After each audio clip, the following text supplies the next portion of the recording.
So we are moving for a panel discussion, and let me tell you again, emphasize you, whatever our speakers, individual speakers discussed so far, we have recording, audios, videos, and written notes.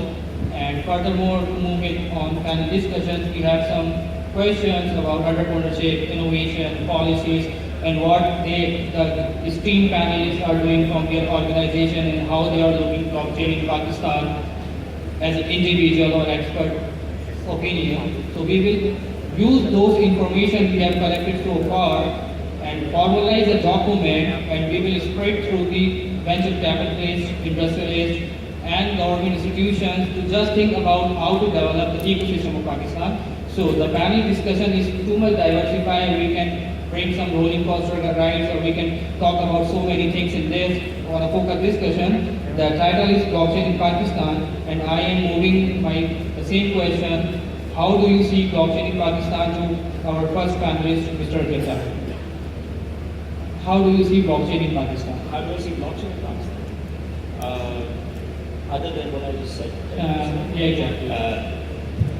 Again, I'm going to be going in and out of Urdu and English only because I have limited Urdu vocabulary, limited English vocabulary.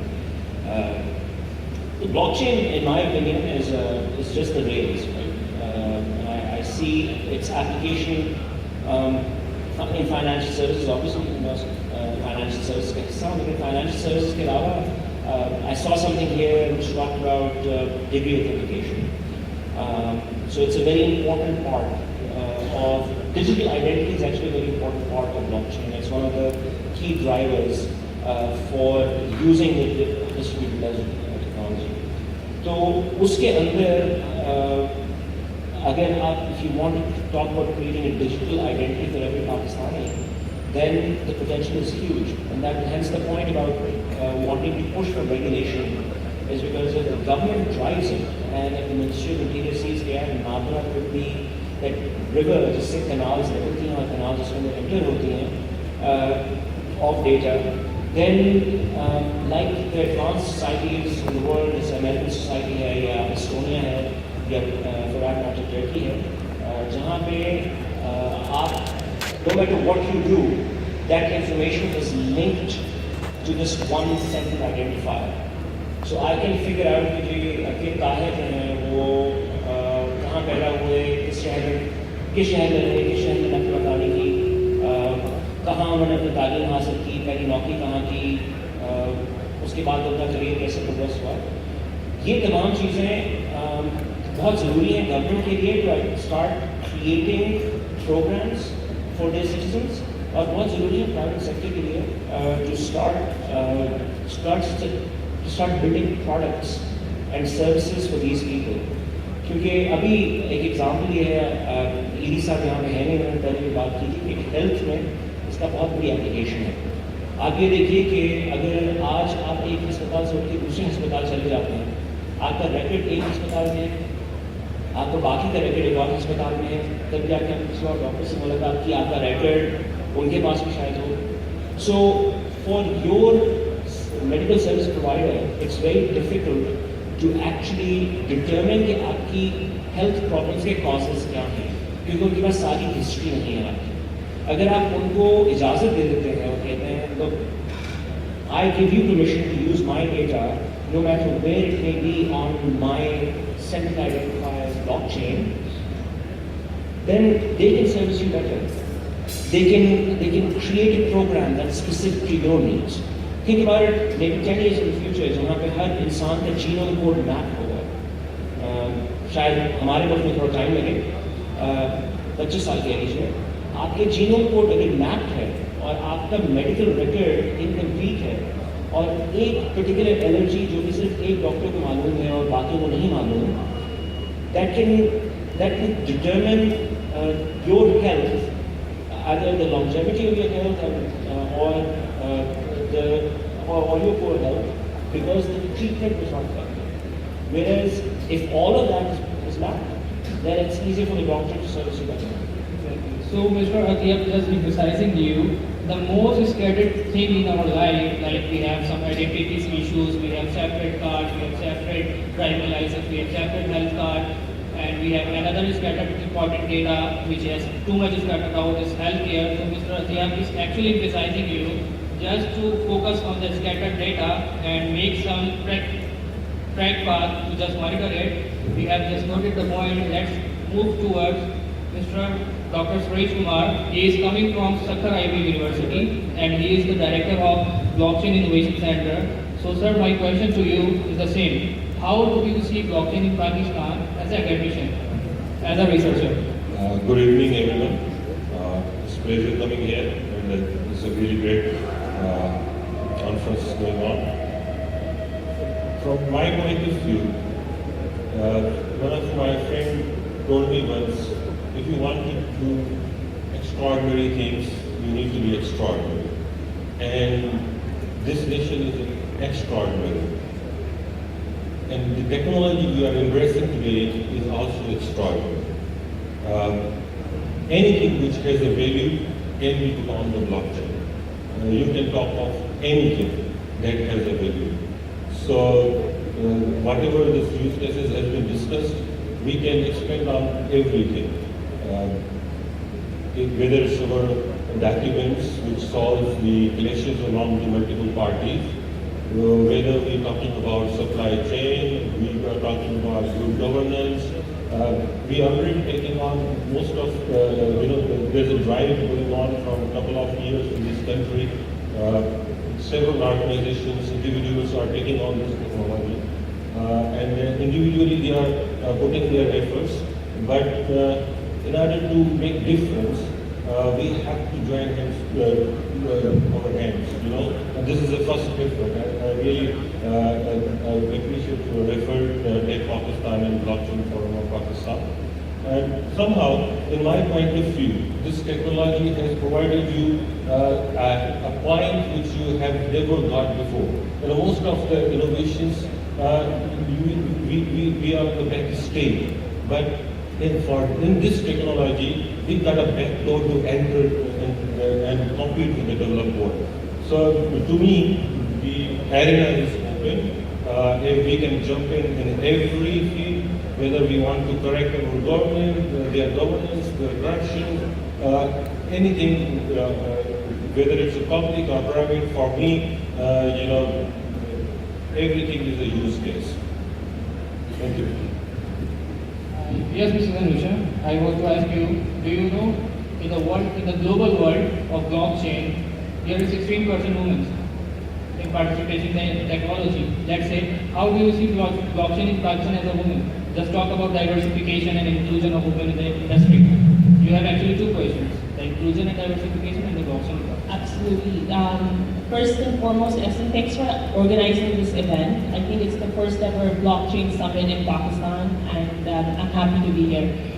I think subsequently though, as far as I think cultural barriers are a huge problem in Pakistan and something that is often the challenge that women face in terms of not just in having a career, and forget about having an ambitious career, right? I mean, God forbid if you make more money than your husband or the men in your lives, right?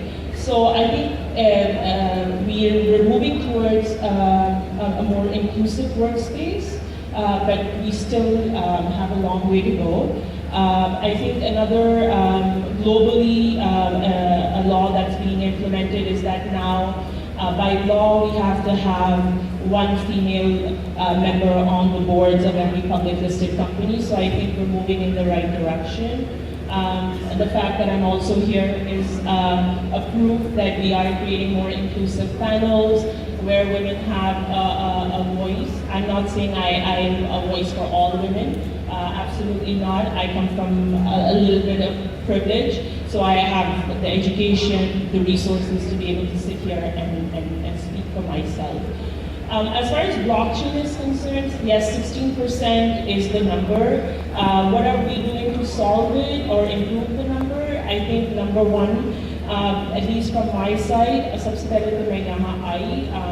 think that's an action in the right direction that I'm supporting of women and wanting to increase the number. Another thing that I'm personally working to reduce this number is working on a health tech. So one of the speakers आज उन्होंने बोले कि ये fake medicines, I think ये बहुत लोगों ने बोले, right? So we are wanting to integrate blockchain and AI into our startup. I'm not going to be designing the technology, so technology side is out of my domain, but as a co-founder and CEO of the company, I think I'm going to be addressing this issue. This is a problem and we have to face it head on, right? And yes, pharmaceutical companies are very large in Pakistan.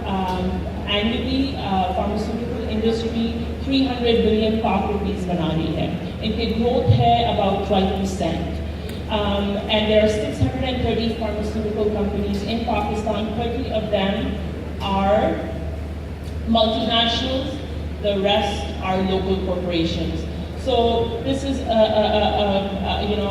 larger problem than just saying कि अच्छा जाली medicines है. कोई जाली medicines बना के पैसे बना रहा है.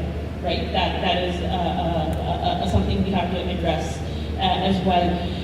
So I think, to be very fair, Essen, I think we need to not always put this issue on the men, that the men are not inclusive. I think we need to stop treating women like snowflakes and saying, oh, we are the victims, or we are going to be the bystanders. I think you need to step up and make your place, right? And that is your responsibility as a human being, as a professional, and you have to take responsibility. I mean, you're not a child. I think that's something that I'd like to wrap up with, but let's champion this. It makes me very happy when this conversation is brought to me. So thanks so much. Thank you, Anisha. Moves over to Mr. Webb. Mr. Webb, how do you see blockchain in Pakistan if you are representing a company or you are in an industry of IT sector, and we can say this is the technology like IoT, neuroscience, wearables, and the other fourth industrial revolution. When it comes to blockchain technology, how do you see blockchain in Pakistan actually? Thank you very much. I'm really privileged to be here and speaking to this august audience. I think so all the speakers have pretty much emphasized the same thing, that blockchain in Pakistan is an opportunity for us to leapfrog the progress that we have missed on. We have seen technologies and revolutions come and go while we were still stuck with the old ways. So this is another opportunity for us to just leapfrog that internet revolution or the e-governance or the automation revolution that came in while we were still waiting in line for the notary public to attest certain documents. We got one of the government organization like NADRA, while making my passport, needs a notary public to certify that my information is correct, which is such a bizarre thing to do in this day and age, but yet we are still stuck with that kind of systems. So I think blockchain for me as a consumer and for us as a society is another opportunity to leapfrog those inefficiencies that are part of our society and our working day to day. But, and that's a big but, that wherever the blockchain has revolutionized the implementation, like the speakers have mentioned, the initiatives in Dubai or in Estonia or certain parts of Australia, majority of it was driven by governments. And it's important that governments at the stage where the blockchain is now, at the initial stage, to do that kind of hand-holding. They announce those big projects, they announce those big initiatives, and those initiatives will also encourage private sector to do their bit. We have seen banking and telcos staying with a lot of data, and for a very long period of time they stayed in their shell, doing what they were used to do like 10-15 years ago. But that has changed. We have seen banking now moving in the right direction, not to the same pace or not to the right pace to my liking, but still the direction is the right, and so is the telcos. I think it's important that the government, and especially the regulatory side of the government, has to move forward. Our before the blockchain was introduced to the world, I think we have another concept of block change. Any change is block it. And so we have that concept, and it's inbuilt into our society. So when the blockchain came or the cryptocurrencies came, our first reaction was just block them before we understand them. So we have to get out of that mindset, and it's not easy. As a consumer, as a voters of political parties, as a people who participate in the democracy, it's our job, it's our responsibility to force our representatives to think in those terms, to start thinking in the regulations, start thinking in the initiatives that are based on technology, that can make our life efficient, make our day-to-day workings interacting with government efficient. And I think in terms of awareness of blockchain, we are up there. People know about this technology, right? People are working in their own capacity in the right direction. There are smaller companies, startups working in very innovative solutions. There are big corporates like banks working in the direction to be there when the revolution comes in, so to not be left behind. So I think the ecosystem is moving in the right direction. What is missing is the governance, is the part that the government has to play, the part that the regulators have to play. That is missing because they are just waiting in that reactionary mode that they have displayed in the past 70 years, and they will start doing something when it's almost there. Everyone has implemented it, so they will just copy paste from some similar countries what India has done, and then they start implementing those. So I think it's with all these forums like we are present in today, I think one of the key action items, all of us, all the participants, all the speakers, all the organizers, and people who are listening and who will eventually listen about this discussion on internet, is to force your representatives, your public servants, your political parties that you voted for, or the people you interact with, that we demand this change. It's not that we want this change, we demand this change. We demand from them that we need a governance based on technology, where we do not spend time and valuable efforts in collecting the resources that should have been there already. So I hate going to Notary Public or any of the government servants to attest my documents that I have gotten from a government organization. Why the hell am I going to do that? That kind of tells them it's only the government servants and the notary publics who are the honest people in the society, and everybody else is just there to dodge and fraud the government. So I don't want to have that tag on me. So it's our responsibility that we demand from our government that we need technology-based governance. So if we are able to implement after this session one action item, that we go and start demanding our representatives, I think this platform is definitely has served this purpose. Sir, we have to What is suggesting that Naya Pakistan has to embrace blockchain. I would like to say that what we have to, we are just talking about what we have to do or what we need to do, but we need to also mention what we have already done in the blockchain. That's very important so that the public should know. Our center has been working from last 1 year and developing not only technology platform but also human resource. So we have established a generic hyperledger platform, product, which can be customized. Today you will have a demonstration of the technology on the degree verification system. I can also call it document verification system. I can also put within a week or 1 month your NIC on there, your passport on there. I can, our guys can put the whole board of secondary education on it, your motor vehicle licensing on it. Our land records are already on in the soft form. You can also link them to the same system. So capability is there. Our kids are genius. We just need right support from the government. Also, industry need to focus on the educational institutions. Have a linkage with educational institutions.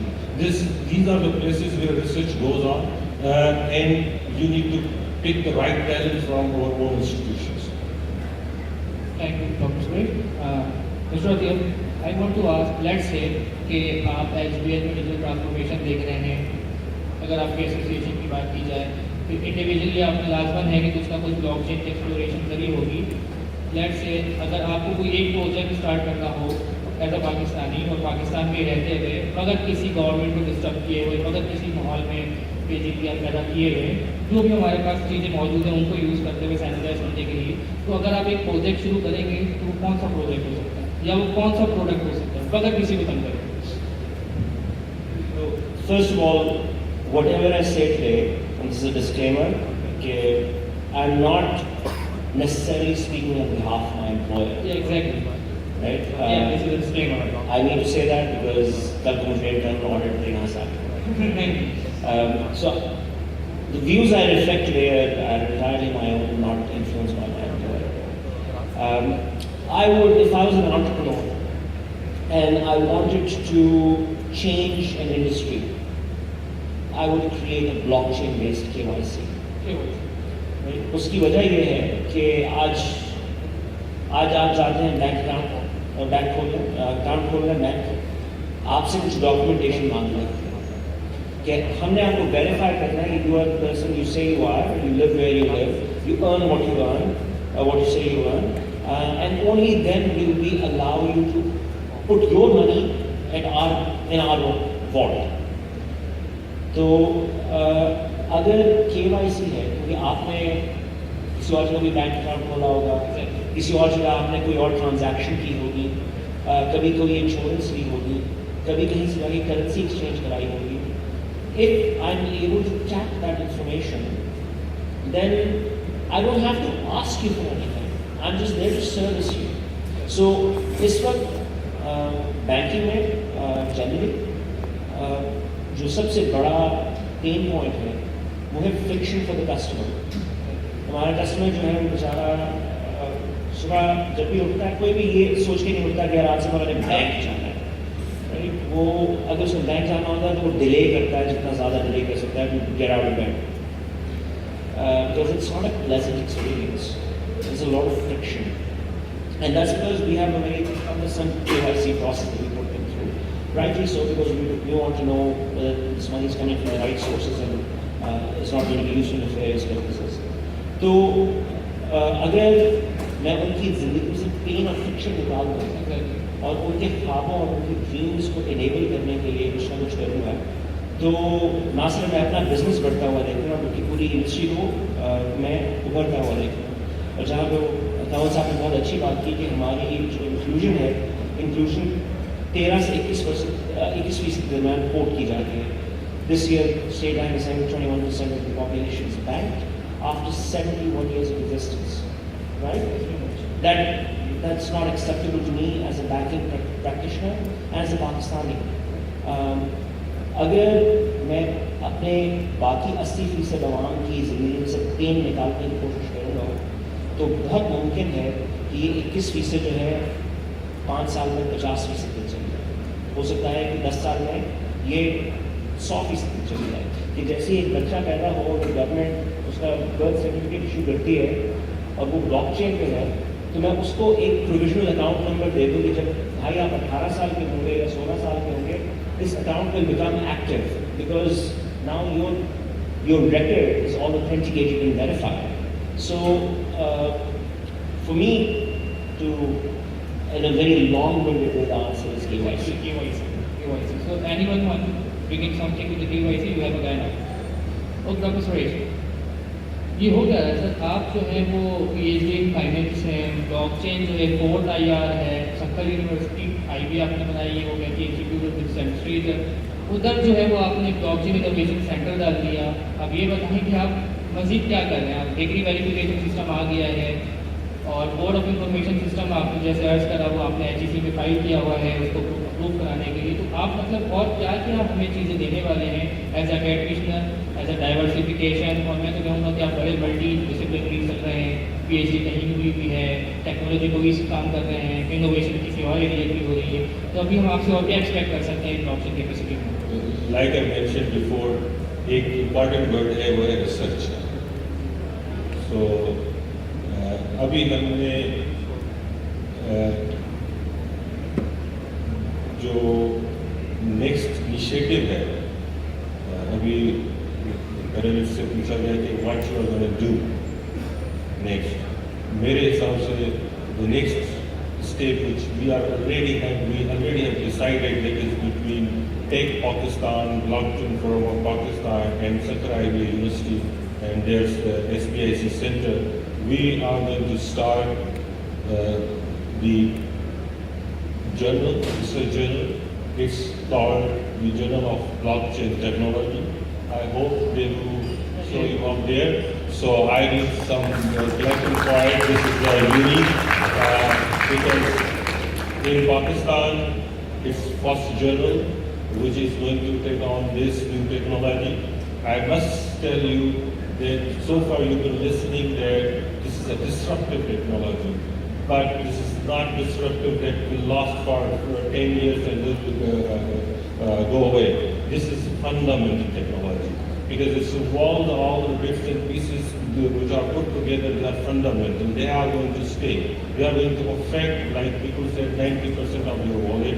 And what we are going to do in this, we asked all the researchers who are present here or who are working in academic institutions or who are working in industry, they need to give us, they can share their researches, we will print them and or publish them, their reviews, their surveys, and their take on issues related to technology or technology which is solving different problems of society. So we will welcome your researches. And this is really great step which has, and I believe me, this idea has been given by the industry people to an academic institution. And this credit goes to our Hassan Khan and his team and the Mr. Zishan, Tech Pakistan. So this is what we are going to do in terms of research. And another thing from the banking side, which really very close to my heart, I belong to the rural area. So what will strengthen Pakistan? You know, 60 to 70% of the GDP comes from the agriculture. And billions of the rupees are lying in the current account of the Islamic current accounts of the Islamic divisions of every other bank. They don't have a products. Why don't we build the products whom you trust? You can build your digital identities of all the farmers. You can strengthen them, give them Islamic finance, interest-free finance, and unfasten them from the chains which are between the small traders and small towns, artists we call them. So unko empower karna. So this is blockchain is going to help those poor farmers and they will get the true value, okay? And there will be consistent flow of the finance which is lying idle in the bank accounts. So it's my idea. Thank you very much, Doctor. Anush, I want to ask you, let's say, if you want to pitch one project or one product over here, you have 1 minute time, what will be your target market and what will be your product? So I think it depends. If it's in Pakistan, I would like to ensure that it's The topic is service-based. blockchain in Pakistan. Yes, yeah, blockchain, but I want to ensure that it is something that, I mean, I don't have anything in particular, but I know that it would be in the health sector, something that we're currently even working on. And I know it would include something which would be about some sort of corporate social responsibility for women. I do think that women in Pakistan generally are deprived of resources. That's not a secret. It's not a myth. We all know this, and this is because the cultural barriers, religious barriers. We've defined these roles very strongly. कि आप आदमी हैं तो आप ये हैं, आप औरत हैं तो आप ये हैं, right? It's very evident. आप कोई government के दायरे में चले जाएं, it's separate lines. I mean, it's very strictly defined, right? So, I would definitely do something that's in health, but also would champion women and ensure that their healths are taken care of and they're supported for sure. Thank you very much, sir. Same question to you, Mr. Ubaid.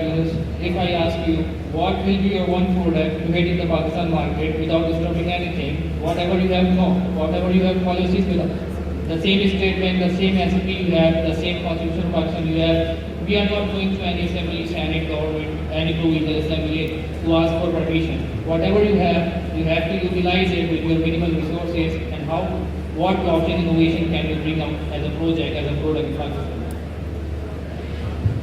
So I think I will second what Abhinav said, that our digital identity, not only for the banks but financial institutions, but a KYC identity is also helpful in getting the amenities and utilities as well.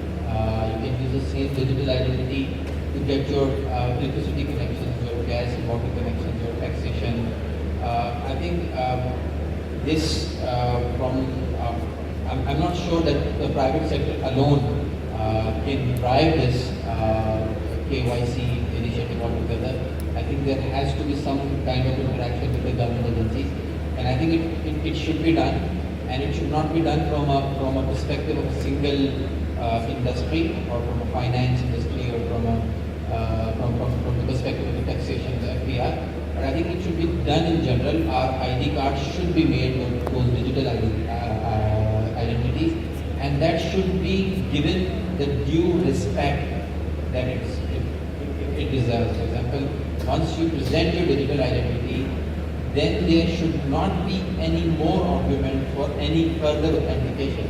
It should have such a strong infrastructure that once you present it, then all is covered. Then you don't have to go from one window to another window getting it verified. I think that digital currency or knowing your customer digitally through efficient means of technology, I think is panacea of most of the evils that we have in our society.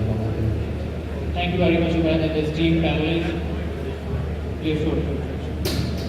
So, to the point of digital identity, I keep quoting the Estonia example because I think that's the most relevant example when it comes to digital identity. For them, it was a matter of survival, right? Because they were constantly fearing these Russian hackers who would come in and take over the national database of their citizens, manipulate that database, and create a lot of pain for their own citizens. So what they did was they created a blockchain-based digital identity solution. And if, hypothetically speaking, they were to be invaded either physically or electronically today, they can just restart. They can, because every citizen is verified decentrally. So they will not have to rely on one national database. It's one national database that is replicated on thousands of systems around the world. And that allows them to create this environment, digital identity. If you're an entrepreneur, a digital entrepreneur doing something which is breakthrough in your particular industry, you can apply for Estonian digital identity today. You don't have to go to the embassy even once. Upload your documents, upload your information, you'll be able to become a digital citizen of the country of Estonia, to propagate your business and to protect it from hacker attacks in the future. That means it's a key. KYC is just an application. Thank you very much. Dr. Sir, do you want to add something? Yeah, I just want to add something to what I said about the Journal of Blockchain Technology. This journal itself is backed by the blockchain using the Hyperledger Fabric platform. Any submission you send us, that will be time-stamped, and all the editors, the reviewers, authors will be given their unique identity, and all the reviews and revised the submissions, everything will be on the blockchain. So this journal itself is one product of blockchain. And one more thing I want to add, like when I say fundamental, that means Why it's going to stay? You're talking about data science, big data, AI, augmented reality. All this data need to be secured, and that security is going to come from blockchain. Thank you, Doctor. Thank you very much all the panelists. We are running short of the time. So we have highlighted some very basic and doable points. We have just formulated as a document and we'll share with everyone what Mr. Hakim emphasizes on, what the sectors on, and so on, or the panelists on. So here we have the panel discussion of. Let's move further on the speaker session. Do you have any question? Okay. Move the mic, please. When you ask a question, just highlight the panelists, which panels you want to answer actually.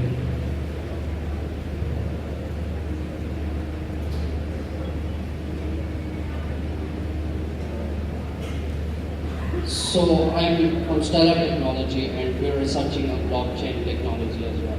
So I'm working on identity services, Ethereum layer 2 protocols. So the question that I have is to Mr. Tahir.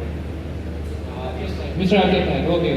Okay, and the question is really about the activity that you did. So if you have a node and you want to know the history of that node. So the question is, if you want to know the whole history of that node, how many transactions are you storing in that node? And if it has to be decentralized, then I think you're talking about the whole population of the world.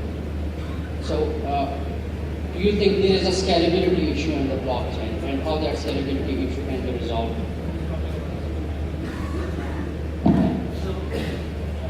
You know, like with any new technology, scalability depends on adaptability, right? So if more people are adapting the technology, you would find that the processes become more efficient. I think the first blockchain-based transaction took a little over an hour to conduct. Today, to have a completely verified, authenticated transaction, it's still in the minutes, not in the seconds. So, and you have to keep in mind that this technology, although has been in existence for nearly 40 years, the commercial viability of this technology we are still trying to understand. To that point, and I would caveat this with due apologies to every blockchain expert in the room. There are no blockchain experts. We're all blockchain students. We're trying to learn the technology. It has scalability challenges for sure. How to overcome these scalability challenges is to build more and more use cases. The more use cases you build, the more people find that there is value in this. And when I say people, I actually talk about large organizations, governments. If they see a value in this, they will put the firepower that's needed behind it to make it scalable. In 2017, one of the crazy figures that I read was that about 12% of the world's energy was being used by Bitcoin miners. Right? And I know there's some crazy people out there who have sold their entire fortune to buy Bitcoin miners, and that's all they're basing their retirement and the longevity of their generations on that. But एक चीज आपको देखनी होगी, वो ये है कि जैसे entrepreneurs, जैसे innovators, जैसे ही आप जैसे लोग जो कि टेक्नोलॉजी को जानते हैं, मैं टेक्नोलॉजी को इतना नहीं जानता, to be honest, I just understand some applications of it. अगर आप use cases बनाएंगे, आप मार्केट की नीड को अंडरस्टैंड करेंगे और उस नीड को एड्रेस करने की कोशिश करेंगे, तो आ जाएगी. एक ज़माना था ईमेल 7-8 मिनट लेती थी बैक एंड फोर्थ होने में. अभी मैंने यहाँ से बटन प्रेस किया, किसी और को फॉरन मिल गई, राइट. एक ज़माना था कि आपकी जो ऑनलाइन डिलीवरी थी ऑफ गुड्स, एक्चुअल गुड्स, वो 7 days. अमेजोन से आप किताब ऑर्डर करते थे, अमेरिका में आपको 7 दिन में किताब मिलती थी. अब अमेजोन मिनटों में आपको डिलीवर करती है, डिपेंडिंग ऑन योर प्रॉक्सिमिटी, घंटों में, एक आध दिन में ज़्यादा से ज़्यादा. In one day you get the goods that you want. So scalability comes from building use cases. The more use cases you build, this can scale up very quickly. Anyone? Yes, pass the mic to. Hello, I'm from NLD. I'm one of the first people in NLD who worked on blockchain. My thesis was on the blockchain. My question is to Mr. Suresh. I would like you to elaborate on the immutability myth of the blockchain. Because as they say, the immutability in a blockchain is not guaranteed. Data can be changed. If, for example, you have the 51% hashing power in a blockchain. So since you are heading an academic institution which is focusing on the technology, would you please elaborate something on this? Thank you. So we've been working on hyperledger fabric, and it depends how you control all the channels where the data flows. Okay, so you should not be leaving any loopholes from network, chain code, channels, and in front end connection. Wherever the data flows, you have to encrypt all those bits and all those points. I think this is how you would be able to stop anyone tampering with your data with your blockchain. I think there's someone coming from the IT background who can elaborate more on it, but as far as we are not that expert, not coming from MIT, but we are trying our best to touch it. As far as hyperledger is concerned, this is how we are ensured that there should be no fraud taking place. Nobody can enter into our blockchain. So all the network, chain code, channels, everything is secure. Thank you very much, Doctor. Anyone want to ask a question? I'm from Engineering University. My question is to the banker. This is the State Bank official report that 3,140 billion money laundering is already done in Pakistan through banking channels. जबकि इतनी ज़्यादा regulatory authority भी है, जब crypto currency के बाद आप जो पाकिस्तान को साफ कर देंगे, यानी कि ज़ाहिर मनी लॉन्ड्रिंग करने वाले सब कुछ खत्म कर देंगे, तो आप इस मनी लॉन्ड्रिंग को कैसे रोकेंगे? ब्लॉकचेन मनी लॉन्ड्रिंग को रोक सकती है, यानी कि ये एक प्रोसेस। So सबसे पहले वैसे I would say कि मनी लॉन्ड्रिंग शायद दुनिया में कोई भी नहीं रोक सकता। इंसान एक बहुत इनोवेटिव स्पीशीज है, they will find ways to beat the system. जहाँ तक क्रिप्टो करेंसी की बात है, crypto currency is one application of blockchain, और जहाँ तक मेरी महदूद मालूमात है वो ये है कि आपका state bank is very clear. State bank recognizes blockchain as a technology and says that application of that technology in the form of cryptocurrencies is illegal tender. Having said that, इस वक्त भी आपके पाकिस्तानी अकाउंट्स हैं जो कि coin base पे link हैं, जो कि मुख्तलिफ क्रिप्टो करेंसी की एक्सचेंजेस पे लिंक हैं और वहाँ से ट्रांजैक्शंस होती हैं. मैं इसके ऊपर I not an expert to comment on this and neither am I an expert money laundering to comment on this. एक नॉविस के तहत मैं आपको ये बता सकता हूँ कि जब आप किसी भी सिस्टम में ट्रांसपेरेंसी ले आते हैं और आप उस सिस्टम को पनपने का मौका देते हैं and you allow that system to show its faults to you and you address those faults in a systemic manner that those faults cannot be taken advantage of, it becomes a more effective, more efficient system. अभी थोड़ा मौका दीजिए, blockchain technology की कमर्शियलाइजेबिलिटी 9-10 साल पुरानी है, लगेगा, time लगेगा इसको बेहतर करने में, इसको परफेक्ट करने में. It will never be perfect, but it will be more perfect for our needs as we go along. Having said that, I want to throw the disclaimer out there. I do not endorse cryptocurrencies in any which way or form, especially in Pakistan. I feel that there is potential to be misused at this point in time because of lack of fail-safes in the rules. Thank you, sir. Anybody want to ask a question? Hi. Just some purely theoretical level. Thank you. just on like a purely theoretical level with regards to blockchain and the financial industry, how deeply is the financial industry threatened by blockchain? Because like the philosophy behind blockchain is with regards to decentralization, and that goes a few steps further with regards to decentralizing all financial institutions in terms of their local structure. So for instance, taking out, for instance, like the Federal Reserve on a purely hypothetical level. How deeply are financial institutes in Pakistan really thinking about this issue in terms of being completely disregarded and people shifting on a completely different sort of financial platform that is based on the blockchain philosophy? Who do you want to answer, Mr. Satya? Who wants to answer the screen? Okay, I'll show it.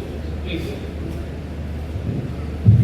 So I'm not from finance industry. I'm not from banking industry either. And my opinions are just the third party looking at finance industry and your person. 3-4-5 काम करते हैं ना bank, credit देते हैं, deposit देते हैं, escrow का काम करते हैं. तो दो पार्टीज के दरमियान ट्रस्ट नहीं होता तो they build that trust because we both trust this third party and they facilitate international money transfer in the trade. बाकी जो काम करते हैं चीज़ें जो बैंक इंश्योरेंस वगैरह बेचते हैं वो सब सप्लीमेंट्री काम है. The major are the 5 things that they do. Now just imagine if there is a technology that kind of assures me that my money going to you and you are a person, a trustworthy person, and you are going to do what you say that